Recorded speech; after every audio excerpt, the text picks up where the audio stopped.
Aujourd'hui, j'aime partager avec vous un livre qui m'a réveillée. Vous savez, quand on lit, on est co-auteur.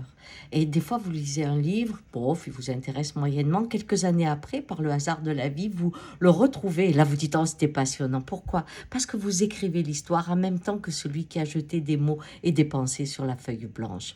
Là, j'ai rencontré une auteure qui a été traduite en 12 langues et c'est son premier livre. Et c'est une véritable écriture. Et c'est un livre choc.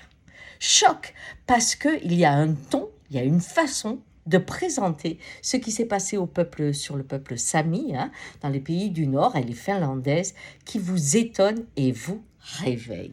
Ce livre m'a réveillée. Et il a donné une réponse à quelque chose qui, chez moi, était difficile. Je ne comprenais pas pourquoi je n'adhérais pas complètement à cette histoire de procès de crimes de guerre. Je comprenais qu'on le fasse et beaucoup de gens autour de moi disaient c'est bien, tu vois, ça va un peu calmer comme ça les soldats qui sont sur le terrain s'ils voient qu'ils risquent gros et tout. Et je me souviens avoir dit, mais tu sais, le crime, c'est la guerre. C'est pas comment on l'a fait, c'est d'abord la guerre. Or, ceux qui déclarent la guerre, ils meurent tous dans leur lit. Tu veux dire, Mao est mort dans son lit, Staline aussi, et Bush, il fait l'imbécile, là, en plus, en disant, oh, peut-être que la guerre en Irak, c'était pas justifié. Bon, enfin bref, il va mourir dans son lit, ce mec. Donc, la guerre, qui est déclenchée par des gens qui sont plutôt des psychopathes, puisqu'ils ne vivent que dans leur tête, ils ne voient pas les effets sur le terrain, eh bien, crée un environnement où l'homme devient fou. Mais quel type d'environnement? Parce que c'est ça qui est intéressant. Quel est le type d'environnement qui rend fou? Eh bien, l'obligation de tuer. Et pour tuer, vous devez faire deux choses. Vous devez penser qu'autour de vous, il y a le mal. Mais alors le mal, alors plus vous êtes sensible, plus il faut qu'il y ait le mal. Et que vous êtes le bien. C'est-à-dire que pour faire l'horreur, plus l'horreur est grande, plus votre état délirant est grand, plus vous pensez que là il y a le mal et moi je sauve, moi je vais pour un idéal, moi je suis le bien. C'est un état paranoïaque, c'est une bouffée délirante, mais c'est l'environnement qui pour créer un comportement, eh bien, oblige chaque individu à rentrer dans une histoire folle qui est le mal est autour de moi et moi je suis le bien.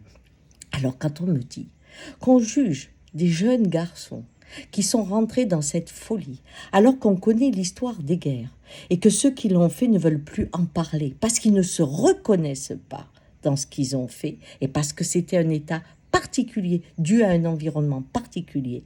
Là, je me dis qu'on nous donne l'illusion on tient le monde sous contrôle. La pensée et la raison tiennent les commandes. Voyez-vous, c'est un leurre. C'est vraiment un leurre. Et quand j'ai lu ce livre de cette femme qui s'appelle Petra Rotiana, et le titre du livre « Un pays de neige et de cendres », j'ai compris qu'encore, on nous racontait des blagues pour nous amener dans un état, mais qu'à l'intérieur de nous, aujourd'hui, quelque chose est en train de naître. Et ce que je croyais impossible, mais vraiment impossible, parce que je suis enfant de la paix, parce qu'il y a eu 70 ans de paix, et que nous pensons que c'est bon, la paix, vous voyez, eh bien, je regardais les grands-parents, les arrière-grands-parents, l'histoire du monde, et je disais, mais comment on peut se laisser avoir là-dedans? Eh bien, aujourd'hui, je le sais, je ne ferai pas la fanfaronne. On peut se laisser avoir là-dedans et rencontrer le mal pour soi-disant faire du bien et rentrer dans l'horreur qui, elle, n'a pas de mots pour la définir. Ciao.